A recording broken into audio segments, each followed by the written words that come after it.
Sabe o que mais confunde os irmãos? É o seguinte, no sexto selo, o sol se escurece, a lua se torna em sangue e as estrelas do céu caem sobre a terra. Isso é o que está no sexto selo. E aí o que diz no sexto selo? Houve um grande terremoto, depois eu vou estar lendo, né? Eu vou estar citando agora. Houve um grande terremoto, o sol se escureceu, a lua se tornou em sangue, as estrelas do céu caíram sobre a terra, e aí usa a figura da figueira. Assim como a figueira, abalada pelo vento, deixa cair os seus figos verdes. Aí todos os homens se escondem nas rochas. Olha, essas coisas tem nos profetas. E, sabe, tanto grandes e pequenos, e eles falam, caí sobre nós e escondei-nos da face daquele que habita no trono e da ira do Cordeiro. Qual é o tempo da ira? Sexto selo. Escondei-nos da face, ou seja, está vindo. E se eles afirmam, escondei-nos da face daquele que habita no trono e da ira do Cordeiro, então quer dizer que eles ouviram pregações das testemunhas de Cristo, afirmando que isso iria acontecer. O sexto selo bate com Mateus 24. Cristo falou que após a grande tribulação referida, os sinais do céu serão abalados e todos iriam ver o sinal do Filho do Homem no céu, vindo nas nuvens com poder e glória, com seus santos anjos. É a vinda de Cristo. Se Cristo está vindo no sexto selo e as 7 trombetas começam a tocar só no sétimo selo, como que fica isso?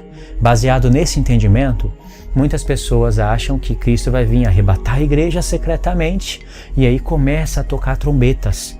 Tem até louvores falando que quando tocar a primeira trombeta, eu já não quero estar aqui na terra.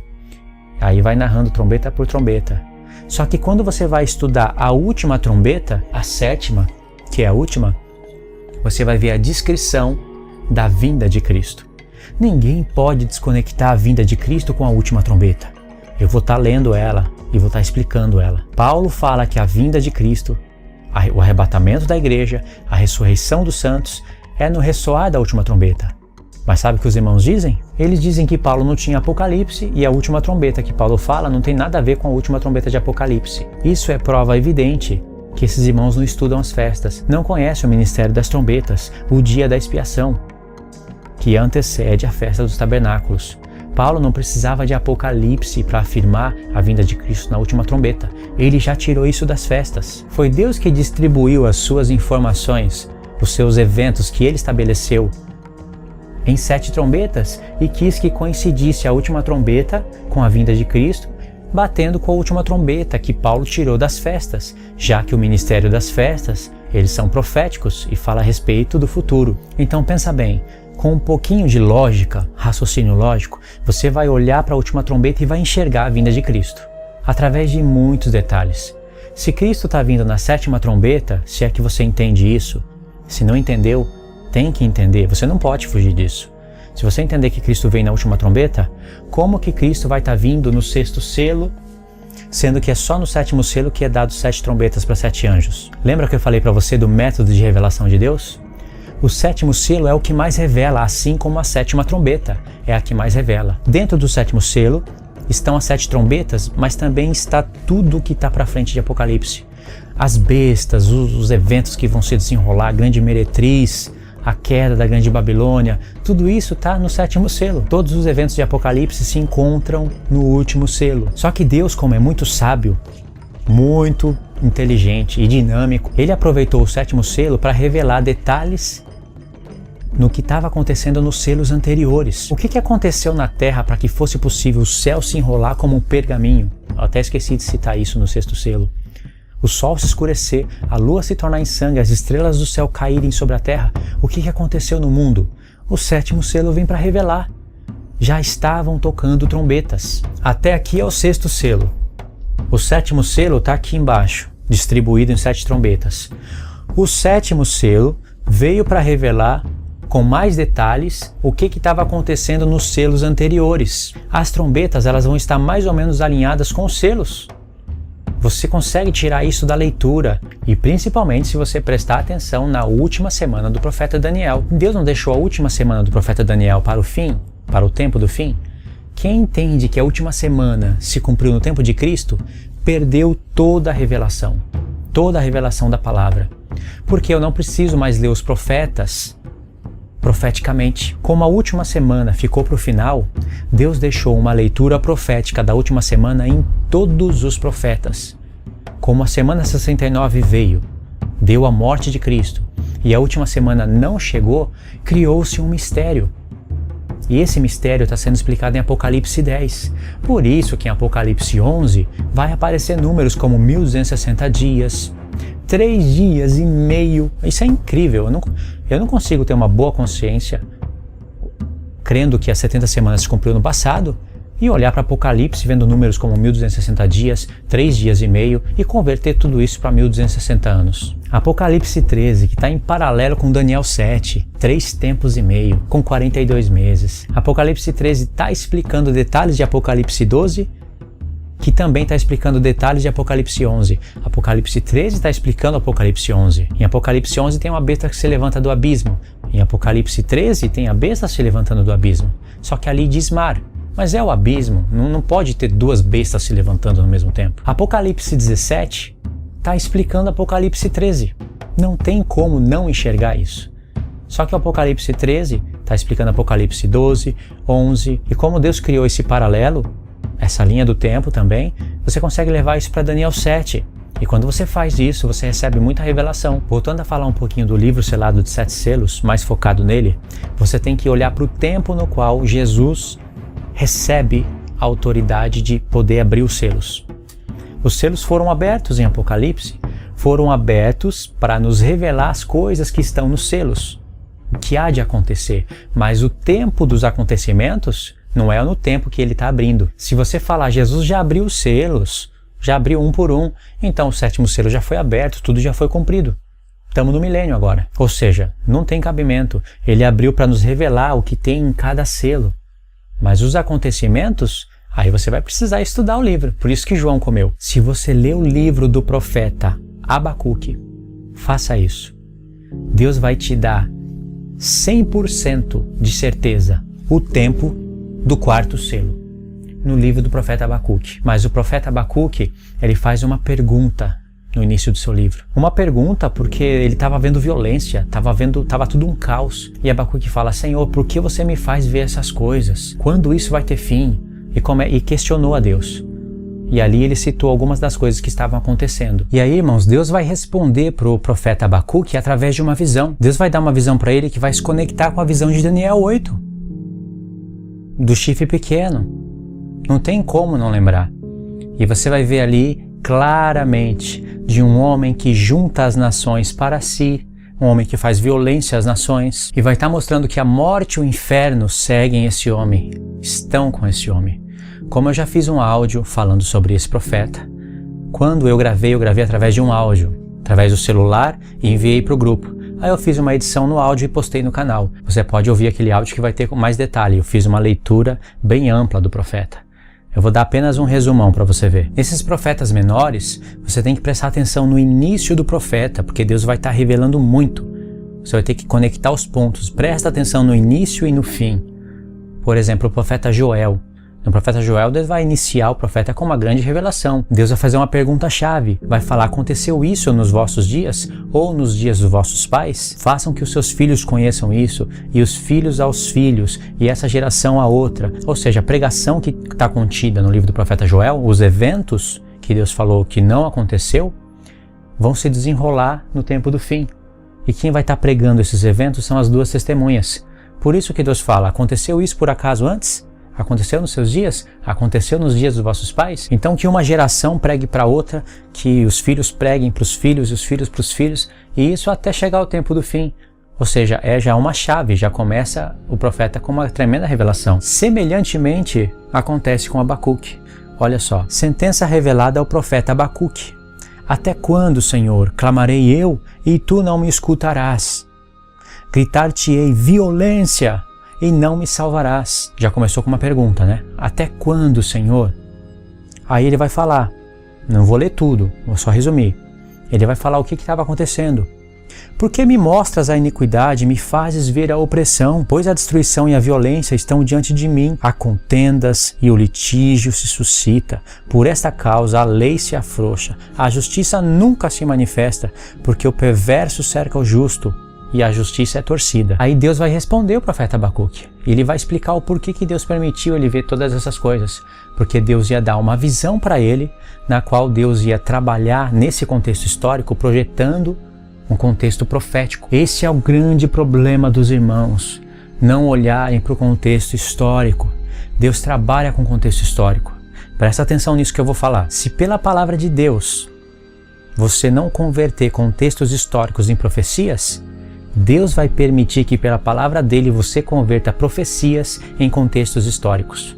Ou seja, você vai olhar para o livro do profeta Daniel, para o capítulo 8, tempo da Grécia, vai falar que a visão se cumpriu no tempo de Antíoco Epífanes e fecha o livro do profeta Daniel. Ou seja, converteu uma profecia em contexto histórico, usando a própria palavra de Deus. Semelhantemente com o Apocalipse. Tem pessoas que falam que os cavalos já aconteceram. Falam, nós estamos no 6º selo. Aqui, ó. Estamos no 6º selo. Isso é notório. Quando eu vejo isso, eu me entristeço. Porque eu vejo que a pessoa não lê os profetas. Lê blog. Passa nos canais do YouTube, gasta maior tempo assistindo o vídeo, mas não lê os profetas. Porque é difícil de entender. É uma linguagem... Até ler tudo, demora muito. No blog tá tudo mastigadinho. Olha o seu vídeo, Luiz. É tudo mastigadinho, é mais fácil assistir. Se você assistir meus vídeos e não ler os profetas, você não vai confirmar o que eu estou dizendo. Você vai achar interessante, mas e se eu estiver falando coisa errada? Como você vai confirmar? Aí no capítulo 2, Deus vai dar uma visão para o profeta Abacuque, e olha só o estilo da visão. Eu vou ler, eu vou entrar nos selos aqui. Só que eu estou mostrando que Deus vai dar 100% de certeza o 4º selo no profeta Abacuque. De maneira que Deus já vai te sincronizar no tempo. Se Jesus é o primeiro cavaleiro, em que tempo da história está o segundo? Ah, Luiz, o segundo são guerras. Sempre acontece guerra no mundo. E o terceiro é fome. Sempre existe fome no mundo. E o 4º cavaleiro é a morte e o inferno. A morte e o inferno sempre está presente no mundo. O 5º selo é as almas das testemunhas de Jesus. Sempre continuam morrendo. E nós estamos agora esperando o 6º selo. Porque o sol não se escureceu, a lua não se tornou sangue e as estrelas do céu não caíram. Ou seja, você simplificou de uma maneira tal a revelação que acabou perdendo a revelação. Você não foi em Zacarias. Isso daqui está em Zacarias. As visões de Zacarias se espalham nas gerações? Ou é para o tempo do fim? Você não foi em Abacuque. Abacuque está falando desse personagem. Eu estou falando assim, irmãos, porque eu já interpretei errado. E eu já ensinei errado. Mas eu estou corrigindo agora. Eu me deixei ser corrigido por pessoas que começaram depois de mim. Deus sempre trabalhou comigo assim. Pessoas que entraram no meu canal, ficaram maravilhadas com os estudos, aprenderam coisas novas, humildemente fizeram perguntas para mim, elas mudaram o jeito que criam. Só que depois, elas vieram com informações para mim, mostrando que em alguns pontos eu estava errado. Algumas vezes eu fui na palavra e reprovei. Falei, não, está errado o que você está mostrando, por isso, por isso, por isso.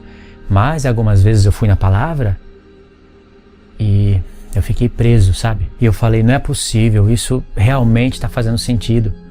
Agora eu vou ter que reconhecer esse erro. Já ensinei, já gravei vídeo. Mas isso era porque eu pedia para Deus. Eu falava para Deus que eu não queria ensinar a palavra dele errado. É claro que Deus gosta de ver esse desejo no seu coração. Não quero ensinar errado a sua palavra. Mas para isso você vai ter que estudar a palavra. Não adianta orar e pedir isso para Deus e não se aprofundar na palavra. A gente está sujeito a erros, ensinar de maneira errada. Mas a gente tem que estar sujeito também a correções. Aí sim Deus se agrada, aí Deus te revela, aí Deus te acrescenta.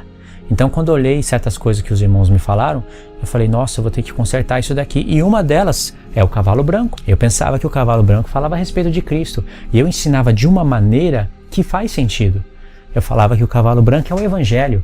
Por rejeitarem o Evangelho, vem guerra no mundo. E por consequência da guerra vem fome. E por causa da fome reina a morte e o inferno. Ou seja, vai fazendo sentido. Só que eu não estava usando o profeta Zacarias, onde aparecem esses cavalos. Eu não estava usando o profeta Daniel junto com Zacarias. Estava me faltando peças. Então é por isso que eu falo assim, para que você não continue ensinando errado. Você é humilde? Se você assistir esse vídeo até o fim e você reconhecer que está errado, conserte o erro para ensinar corretamente. Porque as coisas que eu vou mostrar nesse vídeo são excelentes. Os pontos se conectam perfeitamente. Lembra, no capítulo 1, Abacuque falou: Senhor, até quando? Até quando eu vou clamar para o Senhor? Eu vou falar: Senhor, violência. E o Senhor não vai fazer nada. Olha só, a lei é torcida. O injusto cerca o justo. O ímpio perverte a tua palavra, a tua lei. Olha o que está acontecendo. Até quando, Senhor? Aí no capítulo 2, olha o que diz: eu vou me pôr na torre de vigia, vou me colocar sobre a fortaleza e eu vou vigiar para ver o que Deus me dirá e que resposta Ele vai dar sobre a minha queixa. Abacuque foi buscar a Deus. Ele falou: eu vou vigiar, eu vou buscar a Deus para ver o que Ele vai me responder da minha queixa. E o Senhor me respondeu e disse: olha que tremendo, escreve a visão, grava ela em tábuas, para até que passe correndo possa ler. Olha só, é tão importante essa resposta de Deus que vai vir através de uma visão, que Deus falou: escreve em tábuas com letras grandes. Aquele que vai passar correndo vai conseguir ler a visão, porque a visão está para cumprir-se no tempo determinado, e se apressa para o fim, e não falhará. Presta atenção, porque a visão ainda está para cumprir-se no tempo determinado. A visão que ele vai narrar. Essa visão é para um tempo determinado. E aqui é a palavra moed, a mesma palavra que está em Daniel 8. Daniel, essa visão é para o tempo determinado do fim. É o chifre pequeno, que, como eu já expliquei no vídeo anterior, que você precisa assistir o vídeo anterior, falando do chifre pequeno, eu falo dos dois chifres pequenos, são o mesmo personagem ao mesmo tempo. Está aqui um zoom na história. O profeta Abacuque só tem 3 capítulos, mas é espetacular, porque a visão se apressa para cumprir-se no tempo determinado do fim. Não falhará. Se tardar, espera-o, porque certamente virá e não tardará. Esse mesmo texto foi usado pelo escritor de Hebreus falando de Cristo. Espera mais um pouquinho que ele vem, ele não vai tardar. O escritor de Hebreus falou isso. É claro que ele não se focou em dar ensinos de escatologia ali na carta, que ele tinha que tratar de um assunto que estava ocorrendo com os hebreus. Mas olha só, ele catou esse verso daqui, mas não descontextualizou o texto. Ele sabia o que estava falando aqui, sabia que estava falando do chifre pequeno. E a visão é para um tempo determinado do fim, para um moed, palavra que é usada em Levítico 23 para falar dos tempos determinados, falando das festas.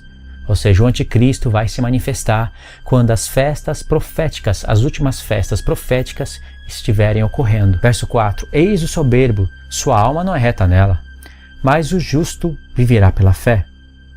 Essa expressão, o justo viverá pela fé, ela se conecta muito mais, na verdade, da expressão que quer dizer, a gente usa ela, o justo viverá pela fé, mas isso daqui está relacionado com a manifestação do anticristo. Quando ele estiver para se manifestar, porque vai ter besta, vai ter falso profeta, vai ter confusão, vai ter guerra, vai ter conflito, mas o justo viverá pela fé. Assim como o vinho é enganoso, tão pouco permanece o arrogante, cuja gananciosa boca se escancara como o sepulcro e é como a morte que não se farta. Ele ajunta para si todas as nações e congrega todos os povos. Quem ajunta para si todas as nações e congrega todos os povos? Esse cuja boca se escancara como um sepulcro. O chifre pequeno tem olhos como de homem e uma boca arrogante, e ele está sob o domínio de 10 nações poderosíssimas. E essas nações vão ser reveladas pelas cores dos 4 ventos do céu, desses 4 cavaleiros. E aqui diz, vou ler de novo: assim como o vinho é enganoso, tampouco permanece o arrogante, cuja gananciosa boca se escancara como sepulcro. Clicando nessa palavra, eu estou com o aplicativo de hebraico. Clicando nessa palavra sepulcro, está escrito Sheol, que é inferno. Aí o tradutor, ou o copista, dificulta para a gente e coloca sepulcro, cuja boca se escancara como um inferno e é como a morte que não se farta. Ou seja, ele abre a boca e o que acontece? É um inferno. E é como a morte que não se farta. Ele ajunta para si todas as nações e congrega os povos. Através da sua boca, através de alianças. E olha o que ele faz, porque diz que a morte não se farta. Ou seja, a morte e o inferno estão perseguindo esse personagem. Está falando 100% do quarto selo de Apocalipse. Um cavaleiro cuja morte e o inferno segue ele. Verso 8. Visto como despojastes a muitas nações, todos os mais povos te despojarão a ti, por causa do sangue dos homens e da violência contra a terra, contra a cidade e contra todos os seus moradores. Verso 12. Ai daquele que edifica a cidade com sangue e a fundamenta com iniquidade, com transgressão da lei. Não vem do Senhor dos Exércitos que as nações trabalhem para o fogo e os povos se afatiguem em vão? Porque vai ser tudo destruído. Jesus fala, o meu reino não é deste mundo. Por que nós vamos se apegar a coisas deste mundo? Por que nós vamos gastar nosso tempo e inteligência nesse mundo? Não estou falando que não tem que trabalhar, não estou falando que não tem que estudar, mas o nosso tempo, nossa inteligência tem que ser gastada com o reino dos céus, com o reino eterno. Tudo o que você está vendo é passageiro, mas o que você não está vendo, isso é eterno. Verso 14, pois a terra se encherá do conhecimento da glória do Senhor, assim como as águas cobrem o mar. Vai ser tudo destruído, mas a terra vai se encher do conhecimento da glória de Deus. Avançando, eu disse que eu vou dar um resumão do profeta. No capítulo 3, vai ter uma oração do profeta em forma de cântico. Ou seja, nesse profeta você vai ter ele clamando e fazendo perguntas. Você vai ter Deus respondendo ele através de uma visão que nos liga com o profeta Daniel 100%. Isso eu falo sem medo de errar. Visão determinada para o tempo do fim, um homem que junta para si as nações, cuja morte e o inferno estão seguindo ele, cujo homem vai ser destruído pela glória de Deus, é o chifre pequeno. E a gente sabe que o chifre pequeno se manifesta com poder e prodígios de Satanás na metade da semana.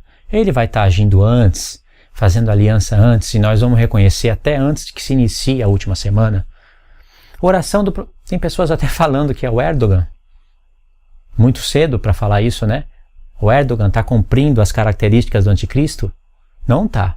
Está na Turquia, onde está o trono de Satanás, etc, etc, etc, mas as características do anticristo narrada em Daniel 8 e explicada em Daniel 11, ele está cumprindo? Ele ainda não está cumprindo, mas é um candidato. Eu creio que ele não pode ser o anticristo agora, porque está profetizado que a igreja vai conhecer as maravilhas de Deus para poder profetizar. A igreja conhece as duas casas de Israel? A igreja, na sua totalidade, pelo menos 50%, conhece o ministério das festas? Conhece sobre Gog e Magog? Se não conhece nem sobre as duas casas de Israel, como vai se manifestar o anticristo? Como que o povo de Deus vai ser cheio do poder para profetizar as maravilhas? As duas testemunhas estão preparadas? Jesus falou que o evangelho do reino tem que ser pregado em todas as nações para testemunho, então virá o fim. E logo em seguida ele fala do abominável da desolação, ou seja, Daniel 8. Jesus não está apontando para contexto histórico, não está apontando para Antíoco Epífanes. Antíoco Epífanes é uma figura, mas Jesus está apontando para profecias do tempo do fim, para o chifre pequeno de Daniel 8, que é o mesmo chifre pequeno de Daniel 7. Quando vocês virem o abominável da desolação no lugar onde não deve estar, quem lê, entenda. Jesus fala, lê e entenda. Ele apelou para o profeta Daniel. Assim como falado para o profeta Daniel, filho do homem, entenda. É necessário que você entenda. Entenda, filho do homem.